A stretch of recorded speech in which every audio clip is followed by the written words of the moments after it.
پاکستان کی سیاسی قیادت بشمول پاکستان پیپلز پارٹی، پاکستان مسلم لیگ نون، پاکستان تحریک انصاف کا دیرینہ مطالبہ رہا ہے کہ نیب کے حوالے سے قوانین میں بھرپور تبدیلیاں کی جائیں۔ نیب کی کارکردگی پہ سب کو اعتراض تھا، سب کو شدت کا اعتراض تھا۔ ان تمام سیاسی جماعتیں اس معاملے پر، چاہے عمران خان ہوں، آصف زرداری ہوں، نواز شریف ہوں، ایک پیج پہ رہے ہیں اور اس میں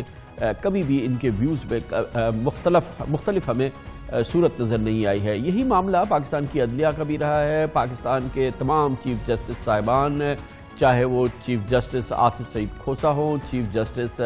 اب آج کے چیف جسٹس گلزار احمد ہوں، چیف جسٹس ثاقب نثار ہوں، چیف جسٹس جواد خواجہ ہوں، اور یہ تمام جو چیف جسٹس صاحبان ہیں ان کو بھی نیب کی کارکردگی کے حوالے سے شدید اعتراضات رہے ہیں۔ اب ان اعتراضات کو سمو دیا پاکستان تحریک انصاف نے، جس نے کہ آرڈیننس جاری کر دیا، صدارتی آرڈیننس سے نیب میں مطلوبہ تبدیلیاں کر دی، کیونکہ اس میں سب سے بڑا اعتراض پاکستان کے کاروباری تجارتی پیشے کو تھا۔ نجی شعبے کا خیال یہ تھا کہ نیب کے قوانین کا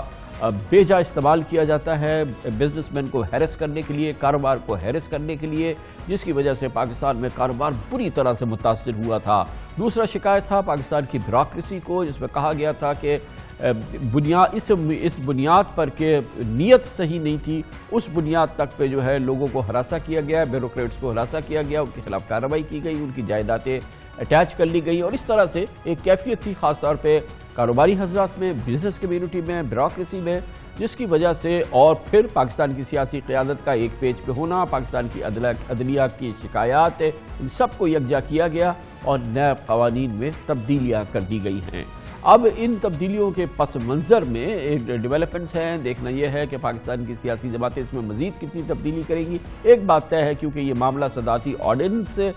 سامنے آیا ہے، ایک صدارتی آرڈیننس سے یہ تبدیلیاں جاری کی گئی ہیں، بہرحال اسے پارلیمنٹ میں جانا ہے، جہاں پر سیاسی جماعتیں اس میں اپنی منشا کی تبدیلیاں بھی اگر چاہے تو مل کے کرا سکتی ہے۔ گویا کہ اس میں مزید تبدیلیوں کی گنجائش باقی ہے، مزید اصلاحات کی گنجائش باقی ہے، جس کا آج برملا اظہار حکومت کی جانب سے وزیر اعظم کی معاون خصوصی نے کیا۔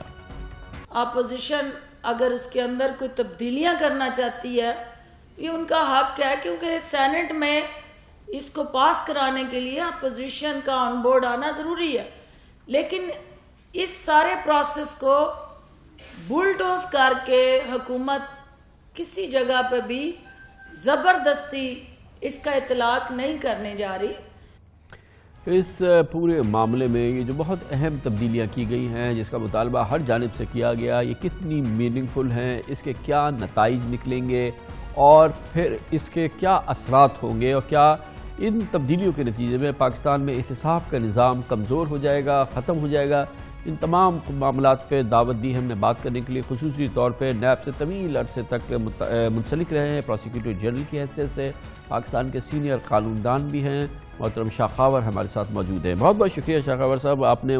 مطالعہ کیا جو تبدیلیاں لائی گئی ہیں نیب قوانین میں۔ آپ کے خیال میں اس میں سب سے میننگ فل معاملات کیا ہیں جو آپ کے نزدیک جن کی اہمیت سب سے زیادہ ہے؟ کامران صاحب، بات یہ ہے کہ جیسے آپ اپنے ابتدائیہ میں بھی بتایا کہ نیب کے قوانین میں تبدیلیاں تو ناگزیر تھیں، اور یہ مطالبہ بھی میرا خیال میں ہر فیکشن آف سوسائٹی کر رہا ہے، تو لیکن یہ جو ابھی آرڈیننس کے ذریعے یہ اس میں امینڈمنٹس کی گئی، اس کے بارے میں کچھ اعتراضات ہو رہے ہیں، اور وہ غالباً اس لیے ہو رہے ہیں کہ اس میں کچھ تھوڑا سا جو مختلف سٹیک ہولڈرز ہیں اس کے اندر جو ہے وہ امتیاز روا رکھ دیا گیا ہے۔ اس میں جو سیکشن 4 ہے NAO 1999 کا، اس میں ایک ترمیم کی گئی ہے، اور اس میں پبلک آفس ہولڈرز کے ساتھ ساتھ سول سرونٹس، گورنمنٹ سرونٹس کا بھی ذکر ہے، لیکن پھر اس کے آگے ان کو استثناء دے دیا گیا ہے 2 صورتوں میں، کہ اگر ایسی صورت میں کہ جب انہوں نے کوئی ضابطے کی کارروائی کی ہے اور مس یوز آف اتھارٹی جو ہے وہ اس کا تعلق جو ہے وہ مالی منفعت حاصل کرنے سے نہیں ہے، تو اس صورت میں ان کے خلاف کوئی کارروائی نہیں ہوگی، اور گڈ فیتھ میں جو کام کیا جائے گا کہ اس کو بھی نیب کاگنیزنس نہیں لے سکے گی۔ اور دوسرا اس میں ایک 50 کروڑ کی جو ایک حد مقرر، لیکن یہ 50 کروڑ کی حد اس کی تردید ہو رہی ہے کہ یہ جب جو ترمیمی مسودہ سامنے آیا ہے اس میں اس کا ذکر نہیں ہے، کہ آپ نے کہیں پڑھا ہے اس کو؟ لیکن کامران صاحب یہ بھی میں آپ کو ایک بات بتاؤں کہ اب میں نے دونوں مسودے پڑھے ہیں.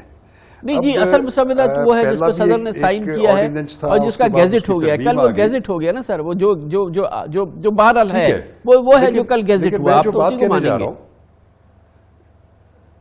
جی چلے، وہ آپ نے تصحیح کر دی، آئی اسٹوڈ کریکٹڈ. اب بات یہ ہے کہ بہتر یہ تھا کہ یہ بجائے اس کو آرڈیننس لانے کے، اس پہ کافی کام ہوا ہوا ہے. اس میں جو سینٹ کی قائمہ کمیٹی برائے قانون و انصاف ہے، انہوں نے بھی ایک بڑا مفصل اور ایک بڑا جو ہے ایک کمپریہنسو ایک امینڈمنٹ جو ہے بل جو ہے وہ سامنے رکھا ہوا ہے، اس کو بھی دیکھ لیا جاتا. اچھا، ایک بات سے تو میں اتفاق کرتا ہوں کہ جیسے بزنس کمیونٹی ہے اور ان کو اگر انہوں نے SECP کے قوانین کی خلاف ورزی کی ہے یا ٹیکس لاس کی خلاف ورزی کی ہے تو ان کو تو اسی میں ڈیل ہونا چاہیے تھا. یہ اس کی حد تک تو میں سمجھتا ہوں خوش آئند ہے. اور دوسرا جو سول سرونٹس کی حد تک بھی میں اس چیز کو سپورٹ کرتا ہوں کہ کوئی بھی رولز اینڈ ریگولیشنز جو ہیں ان کی خلاف ورزی یا اس کو صرف فالو نہ کرنا اور اس میں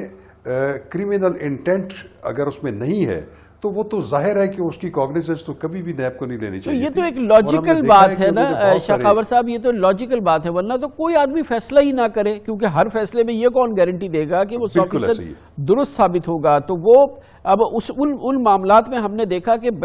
سابق وزیر اعظم شاہد خاقان عباسی جو ہیں وہ گرفتار ہیں کہ جی کہ آپ نے غلط فیصلہ کیا. اور ان گنت کیسز ہیں ہمارے پاس، ان گنت ہمارے پاس مثالیں موجود ہیں جو کہ ہر لحاظ سے آج اس نہج پہ لائی قوم کو کہ پوری قوم کے تمام سیاستدان، سیاسی جماعتیں، اعلیٰ عدلیہ سب کو کہنا پڑا کہ نیب قوانین کا صحیح کو تبدیل کرنا ہے اور یہ ادارہ جو ہے یہ میننگ فل ایگزسٹنس کھو چکا ہے اپنی. جی کامران بھائی، آپ نے جیسے بھی بات کی کہ بالکل جو کہ اس طرح کی جس میں کہ ضابطے یا اس کی خلاف ورزی ہو، اس پہ اگر آپ کسی کی ڈیسیجن میکنگ پاور ہے وہ تو پھر ختم ہو جاتی ہے. لیکن اس میں جو اعتراض آ رہا ہے وہ یہ آ رہا ہے کہ یہ فیسلٹی صرف پبلک سرونٹس کو دی گئی ہے، گورنمنٹ سرونٹس کو دی گئی ہے. اب یہی اسی کو اگر آپ اپلائی کریں جو کہ الیکٹڈ ریپرزینٹیٹیوز ہیں، جس میں صدر ہے، وزیر اعظم ہے، گورنرز ہیں اور chief minister, provincial minister, federal ministers, ان کے بارے میں بھی ایک آئین کا آرٹیکل 248 ہے جو کہ یہ کہتا ہے کہ یہ تمام لوگ جو کہ اپنے فرائض کی انجام دہی میں انہوں نے جو ایگزیکٹو ڈیسیجنز لیے ہیں ان کو بھی کوئی کسی کورٹ آف لا میں کال ان کوشچن نہیں کیا جا سکتا یا ان کے خلاف کارروائی نہیں کی جا سکتی. تو اس سے جو امتیاز نظر آ رہا ہے وہ یہ ہے کہ سول سرونٹس کو میں کہتا ہوں ٹھیک کیا انہوں نے کہ ان کو استثناء دے دیا ایسی صورت میں کہ جب ان کا مینز ریا نہ ہو، ان کی انہوں نے کوئی مالی فائدہ نہ اٹھایا ہو. لیکن ایسی صورتوں میں ہم نے یہ بھی دیکھا ہے کہ بہت سارے پالیٹیشینز جو سابقہ چیف منسٹرز، پرائم منسٹرز اور مختلف منسٹر، فیڈرل منسٹر، صوبائی منسٹرز رہے ہیں، انہوں نے بھی اپنی انجام دہی میں اگر کچھ فیصلے ایسے کیے ہیں تو وہ بھی نیب کی انویسٹیگیشنز اور ان کے ریفرنسز بھگت رہے ہیں. تو اس لیے میں کہتا ہوں کہ ابھی بھی ایک وقت ہے، کیونکہ آرڈیننس کی مدت جو ہے وہ 120 دن ہے. اس میں جو سینٹ کی قائمہ کمیٹی نے جو ایک مسودہ بنایا وہ اس کو بھی سامنے رکھ لیں اور اس پہ اپوزیشن اور ٹریئرز بینچز جو ہیں یہ بیٹھ کے یہ بتائیے گا کہ اب یہ قوانین میں بنیادی تبدیلیاں کی گئی ہیں، اس کی روح کو بدلا گیا ہے، تو ان کا کیا قصور ہے جن کو کہ 4 مہینے پہلے یا 2 مہینے پہلے اس کے برعکس قوانین میں گرفتار کر لیا گیا یا ان کے خلاف کارروائی ہوئی؟ تو لا محالہ ان تمام لوگوں کو اس کا بینیفٹ ملے گا، جیسے کہ جو اب تبدیلی لائی گئی ہے، کیونکہ بیرسٹر شہزاد اکبر کہتے ہیں کہ یہ ان کے وکلاء پہ ڈیپینڈ کرتا ہے، ملنا تو چاہیے.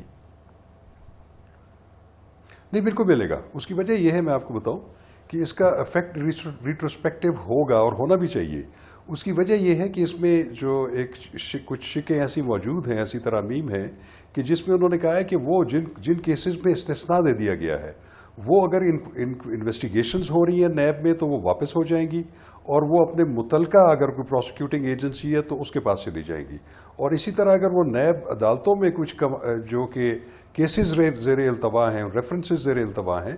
جو کہ اس قانون نے یا اس امینڈمنٹ نے ان کو استثناء قرار دے دیا ہے، تو وہ بھی وہاں سے وڈرا کر کے تو وہ اپنی اپروپریٹ کورٹس میں چلے جائیں گے. تو اس کا مطلب تو یہ ہوا کہ اس کا پراسپیکٹو افیکٹ نہیں ہے، فوری سے آج کے بعد سے نہیں ہے، اس کا ریٹروسپیکٹو ہے. اور ویسے بھی اگر آپ دیکھیں تو جو نیب آرڈیننس ہے اس کا اطلاق 1985 سے بعد کی صورتحال یا جو بھی آج تک ہے اس میں جتنی بھی کرپٹ یا کرپٹ پریکٹسز ہیں اس کا احاطہ ہو سکتا ہے، تو وہ بھی ریٹروسپیکٹیو ہے کہ اگر اس کی اپلیکیشن ریٹروسپیکٹیو جو ہے قانون کے نفاذ کی ہے تو پھر امینڈمنٹ کی بھی ایک ریٹروسپیکٹیو بالکل ہے. جیسے آپ نے فرمایا کہ ابھی 2 3 4 ماہ پہلے جو کہ ان کو گرفتار کر لیا گیا ہے یا ان کے خلاف انکوائریز یا ریفرنسز چل رہے ہیں، تو یقینی طور پہ اس آرڈیننس کے لانے کا مقصد یہی تھا کہ ان کے خلاف وہ پروسیکیوشنز یا وہ انویسٹیگیشنز وڈرا کر کے اپنے اپنے محکموں میں یا اپنے اپنے اپروپریٹ فورمز میں واپس جانی چاہیے. بہت بہت شکریہ جناب شاہ خاور ہمارے ساتھ موجود تھے.